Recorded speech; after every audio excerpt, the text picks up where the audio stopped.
What's up, everyone? Welcome to the Power Play with CJ. I want to focus in on something Stan Fischler said in Hockey News about the Pittsburgh Penguins and how they should possibly look into trading Sidney Crosby, as he is on, as Stan said, the downside of his peak.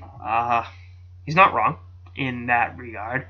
I watched the full game against the Leafs and was like, Jesus, he didn't look like Sidney Crosby out there, and that was playing against more or less a glorified AHL team. So, you really got to take that with a grain of salt. And it just, it's one of those situations where you say to yourself, yeah, I can see it, but it's not going to happen. The Penguins aren't scoring at the rate I thought they'd be. I mean, even Morgan isn't averaging a point a game, to 10 points in 11 games to lead the team.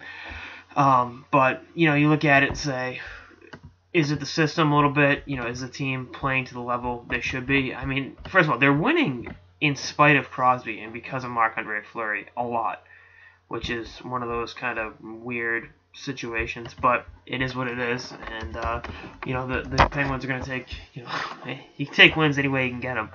They're 7-4 in the season, and if the playoffs ended today, 11 games in the season, they'd be in. But it's just one of those things.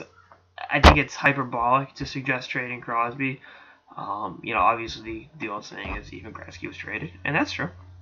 That's true. But I just, I can't see them making a move like this. And I didn't realize the Penguins are up for sale, so you're not going to trade away your best player and your best selling point to a potential buyer. In a situation like this, it's just not going to happen. But I think Fischler said the Habs, Leafs, and Kings being the top three. It'd be a cool story to have him play for one of the two Canadian teams. I think that'd be, you could get a lot of ink out of that. The two-time Olympian, the golden goal, Sid the Kid, all that shit. Bottom line is, does he make the? What would it cost the league? First of all, it'd be counterproductive to send him to Toronto. You just traded Kessel to Pittsburgh, pretty much so you could play with Crosby. I know that's not why the Leafs did. It's not why the Leafs traded him, but it's why Kessel wanted to be there and why they were on his list of teams to accept to trade to.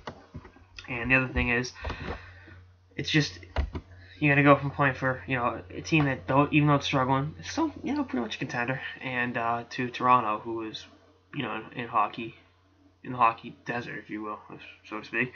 The Habs, it cost them a lot.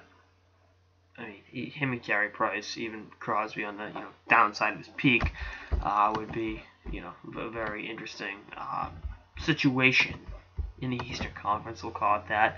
Then the Kings. Actually, I think I did a joke piece, I don't know, like 2 years ago, where I edited some film and made it look like the trade part too. Obviously Gretzky going to Los Angeles. Sid spends a lot of time in LA in the off season. Yeah, it's a cute story, but I don't think that would happen either. It's just one of those things. Again, cute story, not going to happen. Bottom line is, Crosby and the Penguins aren't playing the level we thought they would in the early goings of the season. They'll find a way. They'll be one of the elite teams in the league when it's all said and done, and Crosby he'll be better than he is. Because, quite frankly, it can't get much worse the last couple games I've watched. So, we'll see how it all shakes up. But I would be shocked if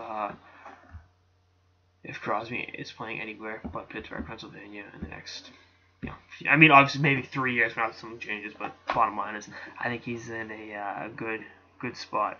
So, or he's in a spot he's staying. Let's put it that way. Anyway, that's all I got to start of the Power Play with CJ. Stay tuned for more episodes for the season and beyond. Later, guys.